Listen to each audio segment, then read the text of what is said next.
Good evening on this beautiful Saturday afternoon. Looking forward to an amazing, outstanding Sunday morning. God bless each of you as we look forward to the announcements as well as our outstanding Sunday school lesson that I'm going to share briefly with you on today. And hopefully you will tune in for our lesson on tomorrow. Of course, thank you so much for your giving. You have been doing outstandingly well. And because of you, we've been able to meet all of our obligations, our assessments, and all the things that we need to do. However, I truly would like to see more of us giving and supporting our church. We want to make sure that you do that. You again invited to attend the worship services because we have room and we are practicing social distancing. And so we definitely want you here, and you may also utilize the giving methods.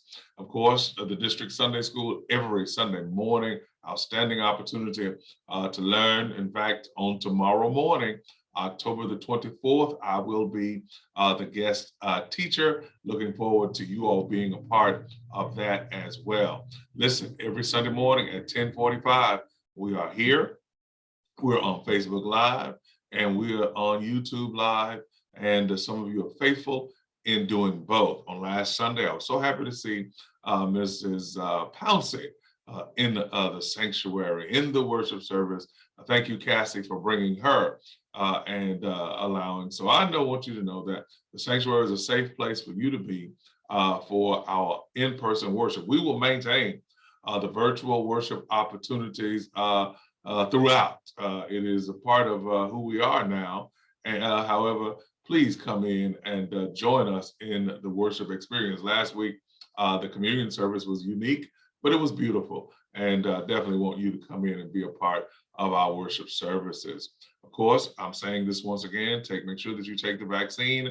And now the vaccines are actually being approved by the federal government for children smaller, I believe 5 through 11 now. So make sure that everybody gets vaccinated so we can get back to normal as quickly and as soon as possible.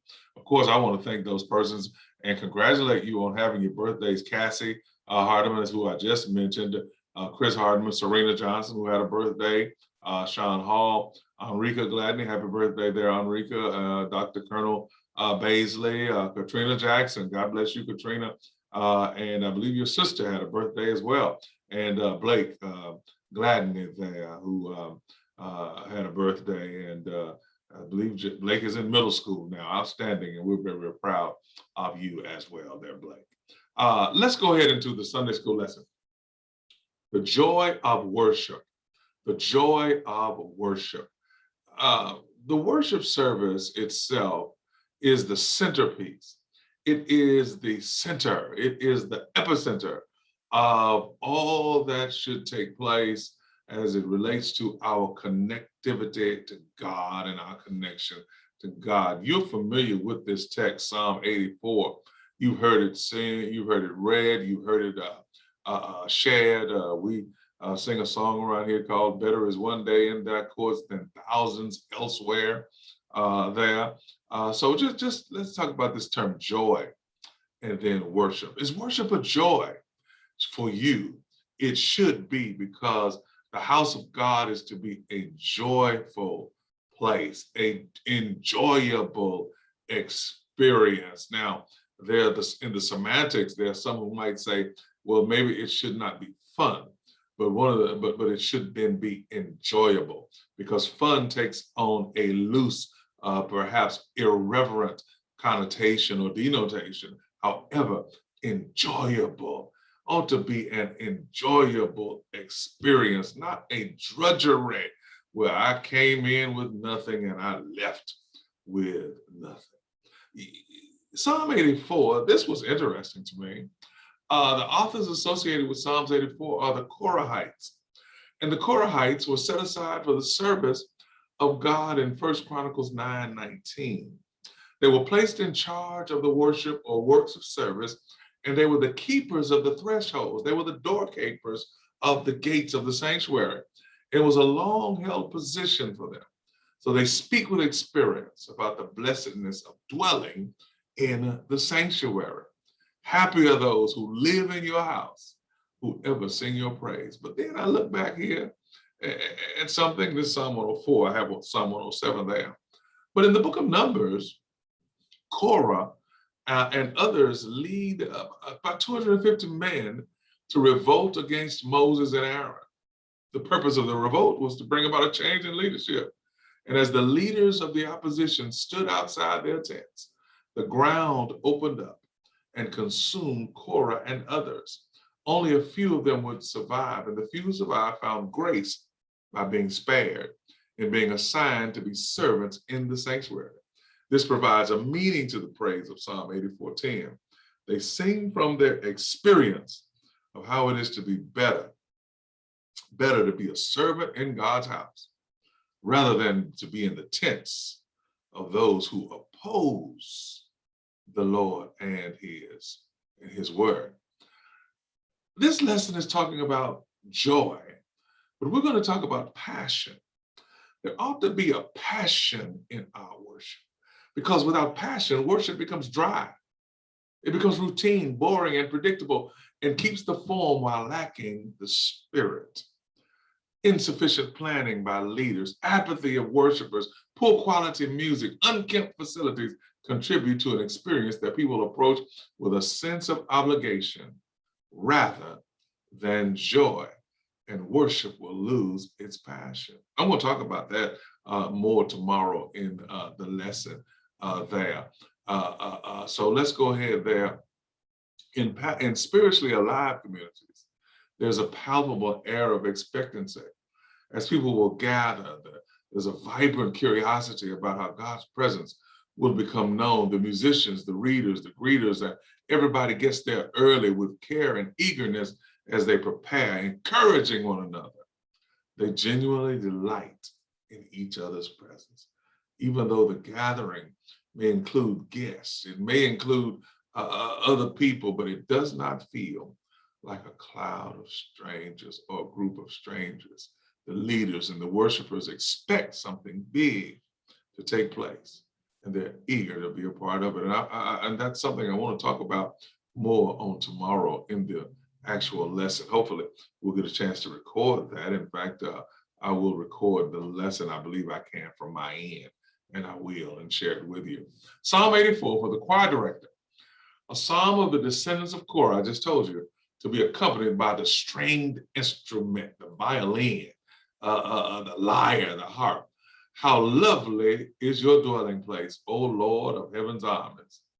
I long, yes, I desire. I'm reading from the New Living Translation. It says this: I faint with longing to enter the courts of the Lord. I'm eager. Are you eager to get there? Are you eager to be back in the house of God after almost 2 years? The jury's still out on that. With my whole being, my body and my soul, I will shout joyfully to the living God. We've been talking about in this series of lessons all of these instances as it regards shouting, and I'm hearing how people say they want to shout, but let's give people something to shout for, worship leaders and pastors, and bring them to a place where they can. And then those of you who come wanting and desiring to lift your voices, come with an expectation, come with an engaging spirit. I will shout joyfully to the living God. Even the sparrow finds a home, and the swallow builds her nest and raises her young at a place near the altar. O Lord of heaven's armies, my King and my God. What joy for those who can live in your house, always singing your praises. What joy for those whose strength comes from the Lord, who have set their minds on a pilgrimage to Jerusalem. Even though they may walk through the valley of weeping, the valley of Baca, I believe it says, it will become a place of refreshing springs. Even though you walk into a valley where there's dryness, it becomes the refreshing springs. The autumn rains will clothe it, shower it with blessings. They will continue to grow stronger. Each of them will appear before God in Israel. O Lord God of heaven's armies, hear my prayer Listen, O God of my father Jacob. O God, look with favor upon the king who is our shield. Show favor to the one you have anointed. Oh my God. Now, this is the crux of the lesson. A single day in your courts is better than 1,000 anywhere else. Better is one day in your courts than 1,000. Wait a minute. It's Saturday, and I'm going to be watching a football game here shortly. And I know that depending on what game I end up watching today, there will be, if I watch the University of Michigan, there will be 100,000 people crowded in those stands. If LSU were playing at home today, they even though they've gotten rid of their coach, can't come back next year, there'd be 90,000 people in those stands. Today is Southern's homecoming, even though I'm a Grambling person. Yes, stands are packed, band is playing, the marching and the sounds are there. And all of those would seem to be like enjoyable places to be, but look at what it says. A single day in your courts is better than 1,000 anywhere else. I would like to go to a Super Bowl before I go. Boy, I want to get a chance to go and watch a Super Bowl, or at least an NBA final, maybe a World Series.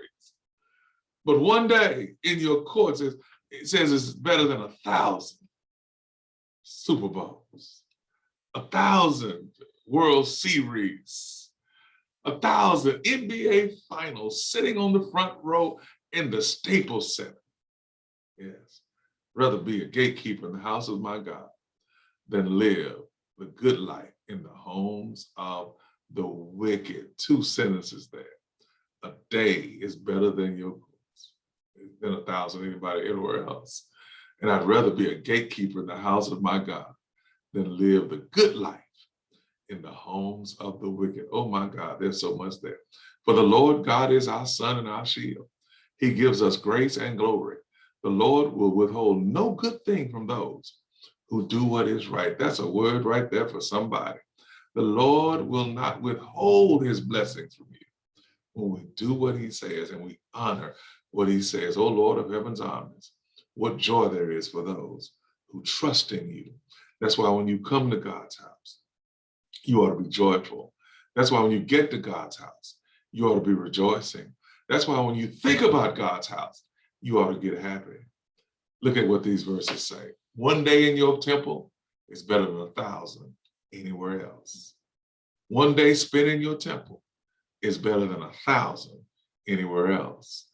One day in your courtyards is better than 1,000 anywhere else. Are y'all getting this? Better a day in your courts than 1,000 anywhere else. I'd rather stand at the threshold. But better is one day in your courts than 1,000 elsewhere. I would rather be a doorkeeper. Not necessarily, we're going to talk about that tomorrow. Not necessarily being as we made the modern day usher, but to be a part of God's service is better than 1,000 anywhere else. Oh my God, this is a great lesson. I hope that you understand the passion and desire that God has for us when we enter into his courts and we enter into his house and enter into his sanctuary. Not out of drudgery, not out of obligation, not out of a sense of duty, but out of a sense of I know I'm blessed, and this is the place for me to be. Tomorrow, I'm going to talk about a worship experience that the prophet Isaiah had when he showed up at the house of God. Isaiah 6, you know the text. Start reading at verse 1 and go down, I believe, around to verse 8. I think it is. Read that for me. And then tomorrow, I'm going to talk about the power of worship. God bless each of you. Thank you so much for what you are doing. And I trust and I pray that this lesson has been a blessing to you and to your family. God bless you. Thank you.